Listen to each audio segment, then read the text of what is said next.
to everyone that is watching the show. This is Fit, Freedom in Truth, and you are with Sindisiwe on studio today. I have a very, very special guest. I have with me Yaya Xakaza. Did I spell your surname correctly? Yes. Yes. Yaya Xakaza is a very extremely independent child. Yaya, welcome on studio, and I'm so glad that you had to be available so that you talk on behalf of yourself, but at the same time as well, there are a lot of young people that are watching the show right now that would be very keen to hear how you managed the whole transition that we found ourselves in. But maybe before we get to that, I know you've got friends at home. Just greet them. Just greet them in style. I wouldn't know what to say to my friends because they're always on their iPads. They wouldn't be watching. They'll be playing games. But to the young ones that are your age, that would be watching, be true to yourself. be true to yourself. That's awesome. Yeah. I know that sometime in March, we all South Africans got a message from TV that was saying that we are in a state that was not very good. The COVID-19 pandemic was in the country, and that meant that everyone, including you guys, could not go to school. When this announcement was made, what was your initial thought? What just crossed your mind? Well, I felt scared because I didn't know if I would get back to school or if I could stay in touch with my friends. Wow, so you felt scared. Okay, and as time went on, we realized that it didn't stop, right? And I'm sure that we are going to see possibly the whole of 2020 just transitioning or allowing us to get into a space that's not as the same as it was. How did you cope with the reality that there was no waking up in the morning, rushing to school, but school was continuing on your iPads? I just had to push to the next day and know that it would end. Is it? What made you, what is it that is in you as a child that made you to push through? Hope. What do you mean hope? I hoped that if I carried on and I pushed through, I could make it to the end. To the end, and then the next day was exactly hope driving you. Okay, that's very interesting. There's something that happened though as well. Your mother. So mother all of a sudden does not wake up to drop you at school. She is on that laptop with headphones. She's working. And this is not what you are used to. How did you balance the fact that school and work were happening in a place that's meant to be home, which means we must be very chilled, we must be very relaxed? How did you balance this place that's meant to relax you, that's meant for you to tell stories, watch TV, chat to mommy, run around your yard, and all of a sudden mommy is stuck with the laptop because she must produce, and you are stuck with your iPad because you must produce? What was that experience like?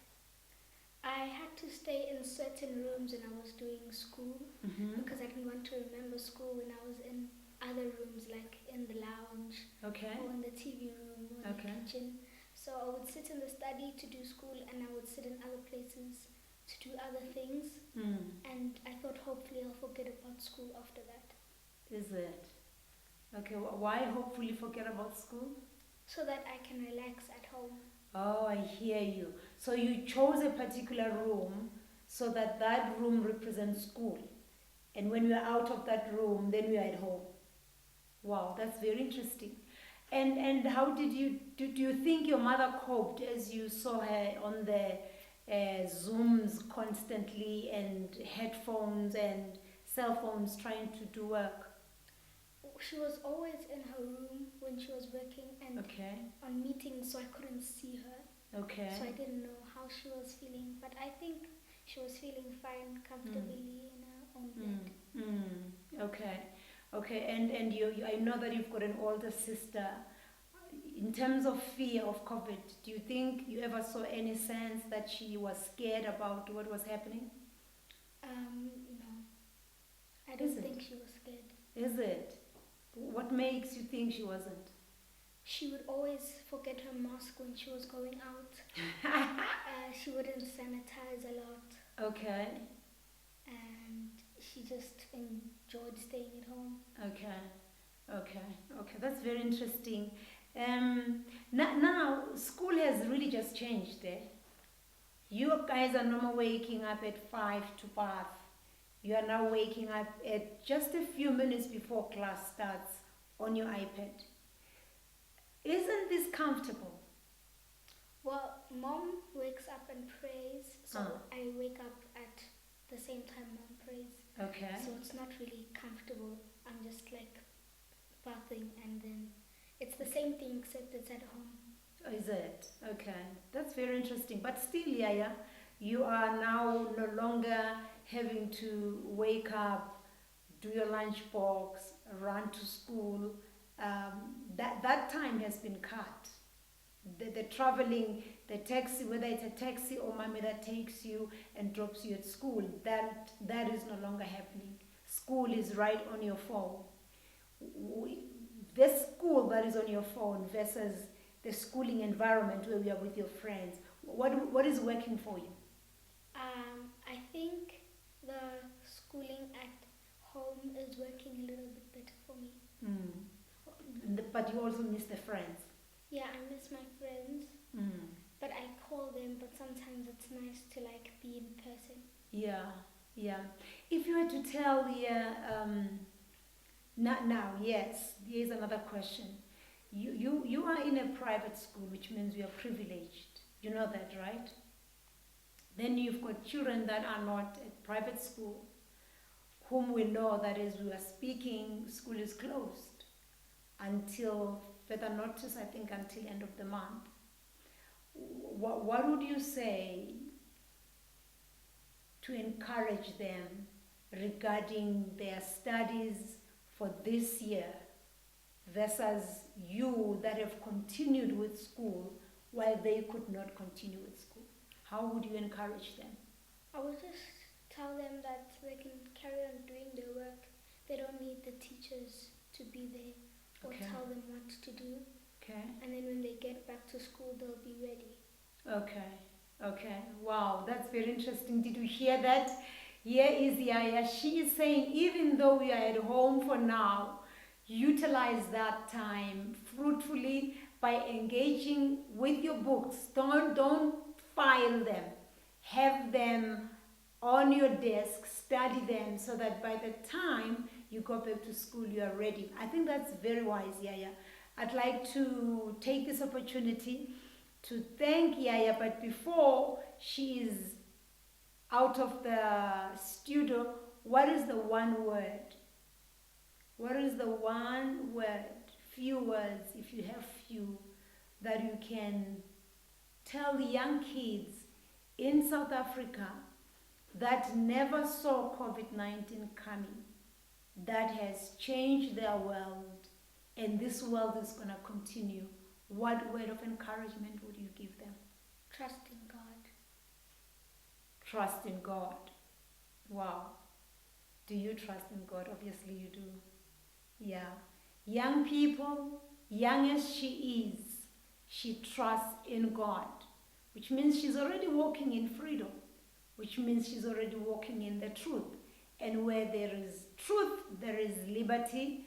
I heard her say something very deep, that there's a particular time when mommy wakes up to pray and that's the time that Yaya as well wakes up to pray.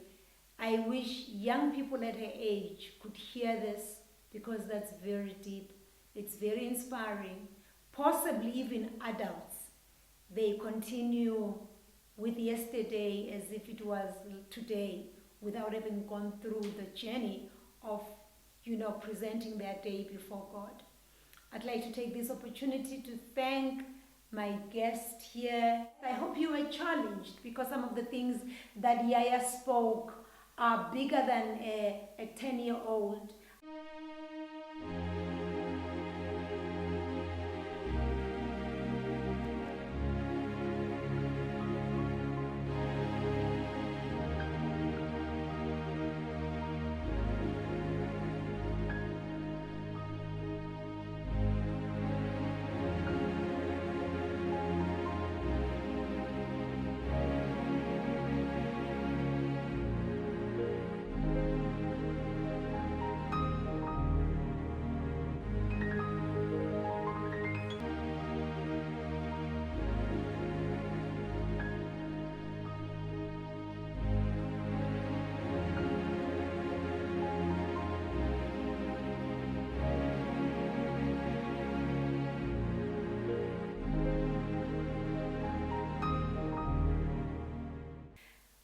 It's me again. We're back on the show.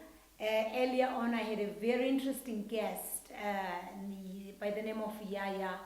Yaya was challenging young people, but at the same time, a lot of hope coming from a child. I'm joined on studio now by a remarkable woman. She's not only beautiful, but on that face, there's serious brains. She's a mother, she is a sister, she's a businesswoman, she's a preacher of the gospel. She's just carrying quite a bit, and I would love, before I get carried away, I would love for her to be the one that introduces herself. Just tell us who you are. Yeah. Okay, I'm Zonke Gama, Nikunene, married, kids, grandmother. Oh wow. I've kind of now eased into it, and I can't wait for them to be big enough so that we can stroll in the malls. Yes. With a cool looking granny. Because I'm not going to put them at the back. Oh yeah? Yeah, I'm going to stroll with them. Child of God, business person, a mother, a sister, an aunt, a confidant, everything I think, and a wife, and a child of God. Yeah. Thank you very much. There's something that you mentioned there which I think is out of interest there, although I know you're saying it jokingly, because the granny part of it, it's still at its infancy, so we are still going to wait for quite a bit of time before you can actually stroll with them in the mall. COVID-19, and I'm trusting God, and I'm trusting that sooner or later we will not be talking COVID-19. But here is COVID-19. You said that you are a businesswoman, which means that every morning you jump out of that bed, you are in that car, and you are at the place of work. All of a sudden, here are the news that Zonke can't jump, it's lockdown. There are no masks, it's just lockdown, we can't go anywhere. I'm very keen to know what went through your mind from a home front point of view.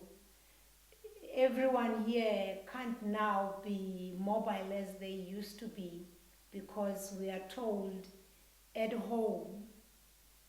What are the dynamics that you personally went through from the home perspective? Earlier on, we had Yaya who was saying she just enjoyed, she chose a room in the house that she identified with as her school, so that when she comes out of that room and she's in all the other rooms in the house, she's at home, you know. And I found that quite interesting. So she had to make do with the environment that she had. You are in this environment, a massive house. You could hide in your home in any of the rooms, and all of a sudden you are to love all of these rooms, see to it that the curtains are on, while at the back of your mind there is the other reality that your business still needs to happen. But I'm keen on Zonke in the house. What does COVID present to her within the house part and Zonke? Well, the very interesting thing about the COVID is that when it first started, it was all about for me, it was all about the hospital that was being built in 10 days in China. So you're like, oh, okay, all the news are about that. It just dawned on me that it must have been on a Sunday, we're celebrating my daughter's birthday, and we're now waiting for the president to speak. And we are there with the family, the kids, and all of a sudden the president announces that it's a lockdown. You know, COVID is here, and it's like, what's this? You know, all of a sudden you go away, you're feeling coughing, and you're like, I hope I didn't spread this on my children. You can't even tell them that I'm coughing because you don't know what it's going to mean for them. And all of a sudden you are like, you are not really sure, you know, who's going to do what's supposed to happen. You've got helpers, now you've got to call them. What are you going to do? Are you going to go home? Are you going to stay? Everything changes, you know, and you kind of are very much aware of everybody around you. And initially the whole thing was almost like be by yourself. You know, I think the very first part of the news about COVID and lockdown and how it spreads and all of that, it kind of made you to automatically be a loner. I must keep to myself, interact less with people, because the less I interact with them, I'm not going to spread. And you're now thinking about the family.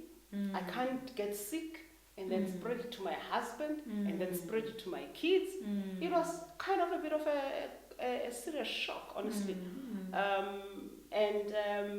Funny enough, as you mentioned, the house is big, so almost everybody was literally, I'm talking about literally, almost everybody was literally in isolation in their room, in the house. So the interaction literally just got lesser for me. I don't know about them, but I found myself coming back from work and having to cook, and all of a sudden say, what's up? Food is ready. And everybody will walk past, if you're in the lounge, walk past, go dish. If they're sitting for some few minutes, and everybody is back into their own space, doing whatever it is that they did, be it work, be it watching Netflix, whatever they could do on their phones. I guess for me it was time for my games. Wow, yeah. So it's been an interesting space. It's been a space that has caused one to self-introspect. If you were to ask me what I have been through in the past few months, it has been like a serious introspection that is almost like it can't be, and yet it is. But COVID made it to be like that. COVID almost exposed. It actually did, because it allowed me, like I'm saying, I'm in my room, the next person is in their room, the next person is in their room, including my husband. He's studying, of course, but again he was in his own space, and I'm also in my space. Whilst they are all busy with whatever they are busy with, I actually have to think, what am I going to do next? I'm back from work. So the time that we've always spent together doesn't really now happen. And it's less of it and more of myself. And the more of myself is also, by the way, meaning that I can't actually visit you for tea. Which means that I come back home much more earlier than I used to. So all of a sudden I've got more time. In this house, I've got Zonke now. Now I've got to deal with Zonke on a daily basis. And it's like, Zonke, who are you? What is happening in your life? What does this mean for you? Where have you been? What is next? You start interrogating yourself, even some of the beliefs maybe that maybe you may have. And it becomes more tricky and scarier and very scary. In that, is this what it is? So the isolation becomes having to have an encounter with Zonke. Oh yes, whatever that encounter has meant, but it has been an encounter with Zonke. It has been an encounter with life and Zonke in this life. How have I survived versus how I'm surviving now? What have I been able to cope with versus how I'm actually able to cope now? Because all of this are now kind of very different and unique. I can't go visit my mother. I can't go visit my in-laws. I can't go and visit my sister. I can't go visit friends. I'm literally just here. So all this time is either me, home, and work.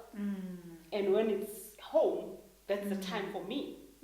Unfortunately, because people are busy. People are isolated. They're isolated, whether we like it or not. But at the back of our minds, we did isolate ourselves. Okay. And it was comfortable. And I don't think a lot of us were aware that now I've isolated for real. I think that is the scary part. Because if we don't see that we've already transitioned into self-isolation and we're okay with it, we may just carry on that without going back and realizing the repercussions that post-COVID, if at all, there would be anything that like post-COVID. But the pattern that we have now adopted is likely to be the pattern of the house. Possibly. And then that says to Zonke as a person, shucks, here is a new way of life that I need now to navigate. Okay, that's very interesting. Very interesting, very scary. I have often said that we are likely to see more of it's almost like a ticking bomb, what is happening in the four walls of many homes. Because here is you are a director, we're going to get into your business part. Here is a director. She's never had a problem, by the way, this one, to cook. She's got grazed hands.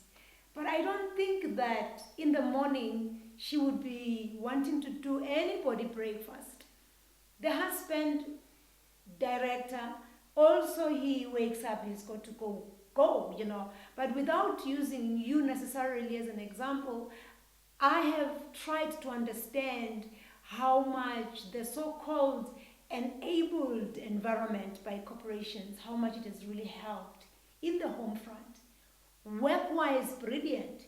You are hoid, you are given a laptop, you are given data, you must connect. We want the results, you must Zoom, you must team meet. Work continues. But what has been going on in the home? Because here is a space where normally this is where it's your castle. You want to walk around naked and no one will say, let's go call the police. We have an insane person in the house. This is home, Although I would be worried if I can find you naked. But it's an environment that's so relaxed, But all of a sudden, many homes they became working offices. And the question is, how do you balance the husband who is now looking for food from a CEO girl who is in the house, and at the time that the CO girl is in the house, she is not meant to be cooking because a schedule of work is sitting on her phone. There is Zoom meetings that have been planned long ago. You don't cease becoming who you are purely because COVID has landed. How would you, with just that said, and looking at how you survived the isolation, let's just multiply the isolation to many homes where there are partners, there are children that are big enough, so everyone is really just isolated. What can you tell them to guard against? Wow, the interesting thing is that before I actually got into full-time business, I was in a very transformative organization. Okay. In that it allowed now and again for you to work from home. Okay. But believe you me, I actually used that opportunity very, very few times. I didn't abuse it. And part of the reason why I didn't abuse it is because I realized that psychologically, one, the minute you work from home, you feel like you're being watched, how much you're going to produce. Okay. Working from home. Okay. So you've got to balance this environment of working from home versus she's not available because she's working from home. So you literally avail yourself more than you would in the office. Okay. And I actually think that companies, I'm not so sure how companies have actually been running, especially those that are bosses that are demanding things and wanting things back, emailed and processed, because I think I do not believe that they've actually respected the home space of the individuals. Yeah. It would be interesting to get somebody that is a full-time employee that will actually give us a perspective of how the bosses have actually balanced the fact that you are working from home, there's kids at home. A lot of parents have struggled actually balancing the kids that are now having to self-study and you having to supervise with your boss having to go to a Zoom meeting. So all of that I know from what I've heard that it has not worked. So for me, I've always known that working from home, as much as it is a solution, but it actually puts a lot of pressure on you as the employee to produce and to be available even when you can't be available. Whereas in the office, I could easily put I'm out of office. I cannot say I'm out of office because anyway I'm out of office, and immediately the assumption is she's put herself out of office to actually be at home and do her own things. So it would be interesting to understand how the CEOs of organizations have actually taken into account that they cannot be over or be not sensitive to the space that the employee is actually at home. There would be noise backgrounds in the house. The person could be standing up to go and make a cup of tea, and it must be allowed, and all of that. Especially because as well, they've actually had to work in that space. So it would be an interesting knowing. But from what I've gathered, it hasn't been easy. Parents have been crying to say, let the kids go back to school. Some of them, some of the parents as well are saying, there's just too much pressure. I'm at home, I'm expected to be available right up until 5, whilst a pot is boiling on the other side. Should it be boiling? There's no helper. Wow, I think that's very deep what you've just said, because I still believe that the reason for the show is freedom in truth, that we do speak the truth, so that ultimately where we may have missed it, we are able to go back and do what needs done. I thought I was going to run a show at some particular point that addresses this very matter, because I would like to challenge South African organizations that had the money to go buy laptops, wired the homes with Wi-Fi, everything. And in the eyes of the employee, this looks like I am enabled to work. But there is a new violation that is unspoken of, and because I may lose my job, then I cannot even tell my boss that what they are now demanding out of me is really beyond what I can handle, but I've got to, behind this isolation, the wall where they cannot see me, that I'm falling apart, I still need to be giving the results. And I do want to put across this as a challenge, that if you are a business in South Africa, and yes, money has allowed you, technology has allowed you to be able to run, did you ever consider what we used to call the home-work balance? Because home-work balance, from an HR point of view, pushes for the reality that until employees are allowed to be at home and re-energize, they drag themselves to work. And I can tell you that that's exactly what COVID has done. The people who have sat on phones, Zooms, continuously speaking, their health was not the same as the people like some of us who could not be on Zoom because we're not in a space like that. So out there, if you are an employer and you are a big organization and you've provided the tools for your employees to carry on working, I just want to ask you one thing. What about their emotions? Is it too late to speak and to train them? Can we not do training on emotional intelligence? Can we not do training on what will strengthen their inner man? Because it is when the inner man is strengthened that the person is able to give you, as an employer, their level best. Is it too late? I don't believe it is. If we can Zoom in meetings, it means we can Zoom in training.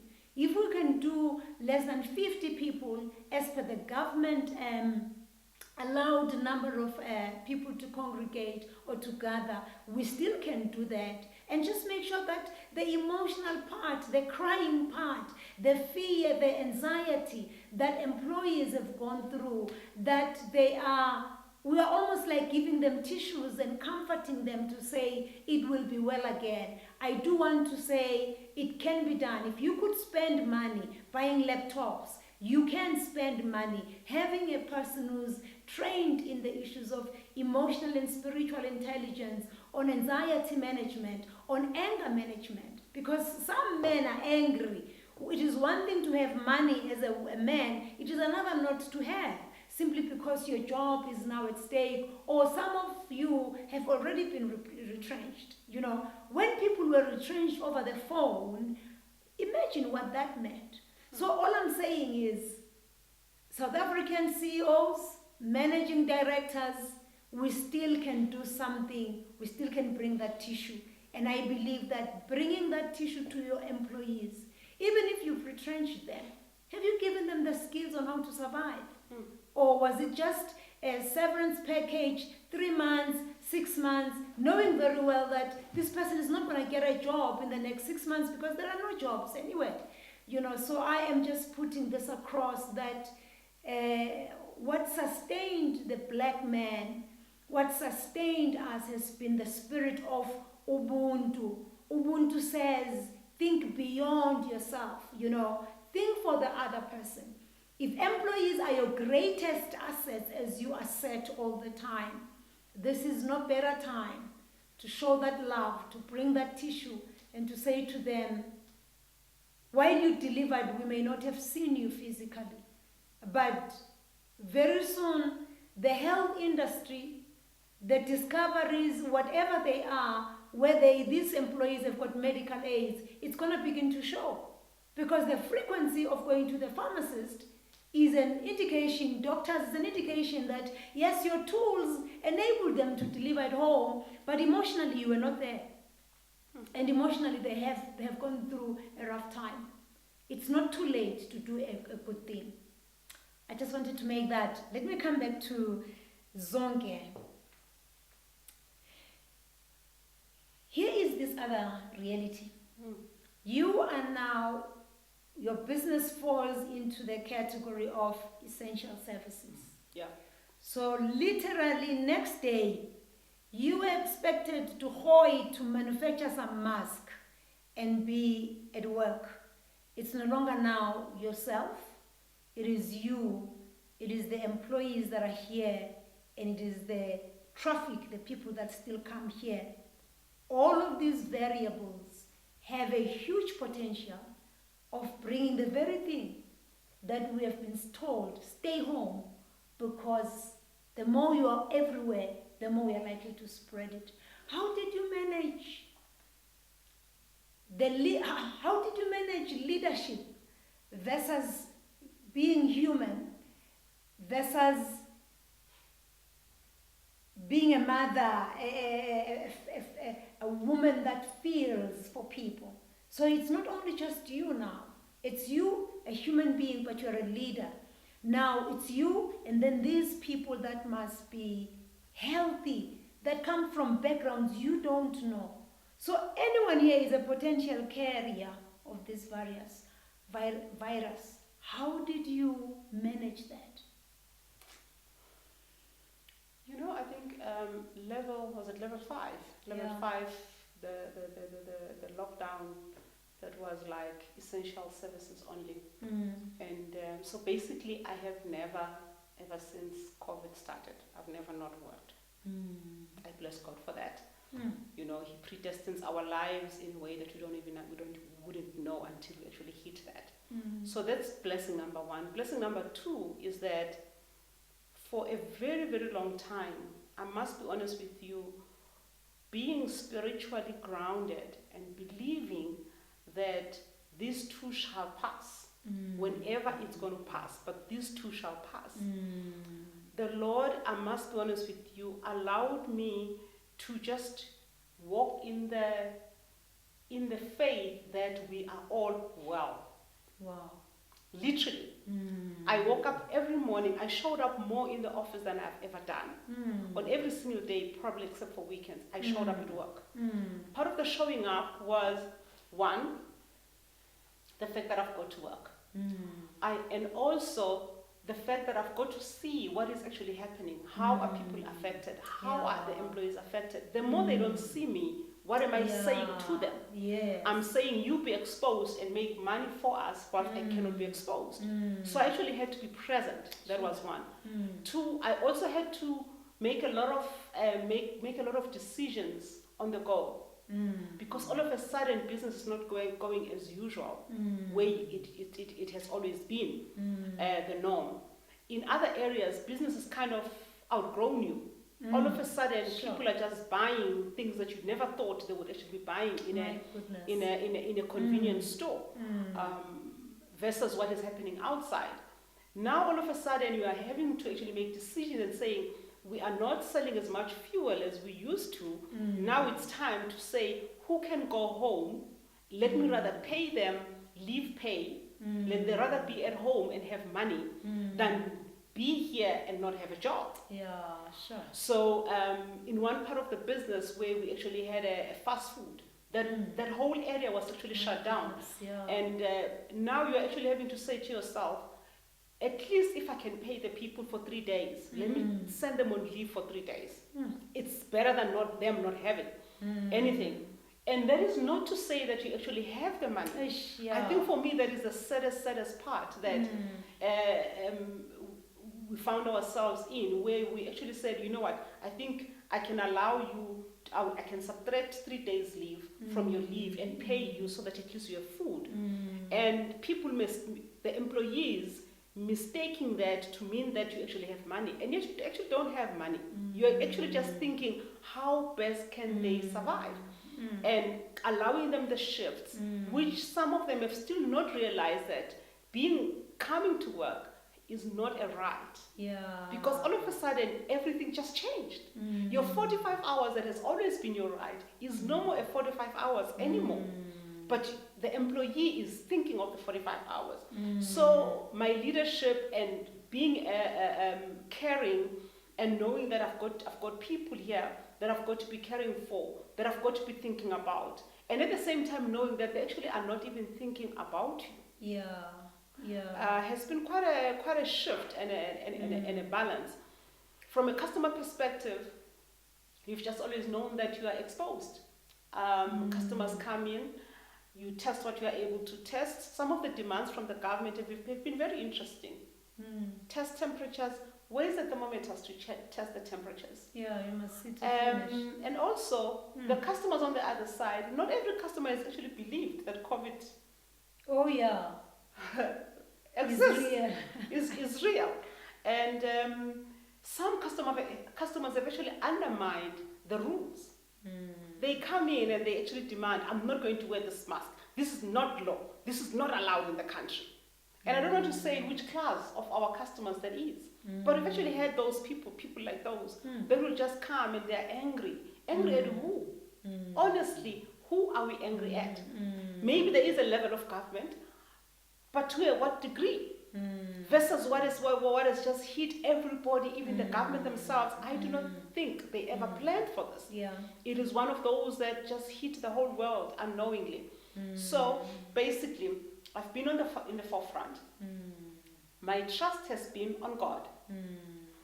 Honestly speaking, none of my employees have actually stayed out of work because of COVID. My God. In both businesses. Wow. If anything, maybe they had flu, but none of them as well have been on an extended flu period. 14 days. No, they haven't. Sure. So you want to ask, God is real. God is real. Yeah. God is, if there's any time that I can actually say, not because I'm saying it because I'm here, and not because of as well of COVID, but I can literally confirm that God has looked after his children. All those that call upon him, he has looked after them. And I do not want to undermine the fact that he has protected not just me, my family, not just my family, the employees that we employ, not just the employees, I'm not sure of the customers, because they go to their different homes. But the fact that the business environment where we're at, we've not found an employee that has tested positive, has meant that we've got well taken care of employees. Who's taken care of them? I want to believe that God has taken care of them. Yeah, wow. I think that for me just seals. I would have asked you the last question, what made you to survive? I think you've already answered me. That if we were to take anything from this show, if you were running a business and your business by some unsinful circumstances, you find yourself having to shut down because someone was sick there, here is this good thing that other businesses did not shut down because their employees were never sick. Ask yourself, who is your trust? What are you founded on?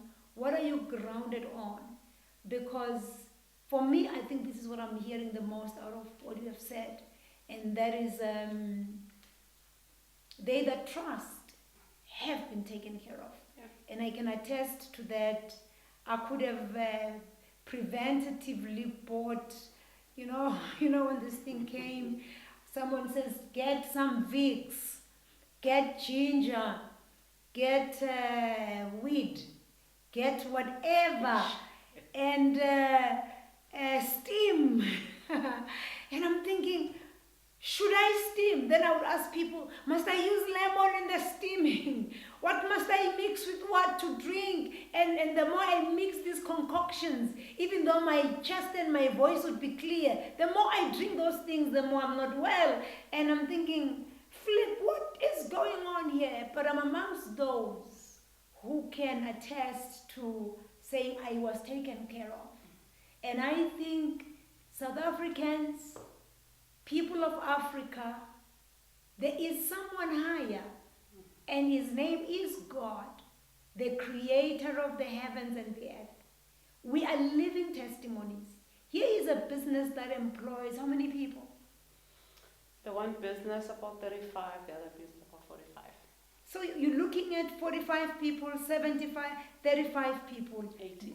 None of them were sick, were booked off for the 14 days because they were found to be sick of COVID, including the directors, including their children at home.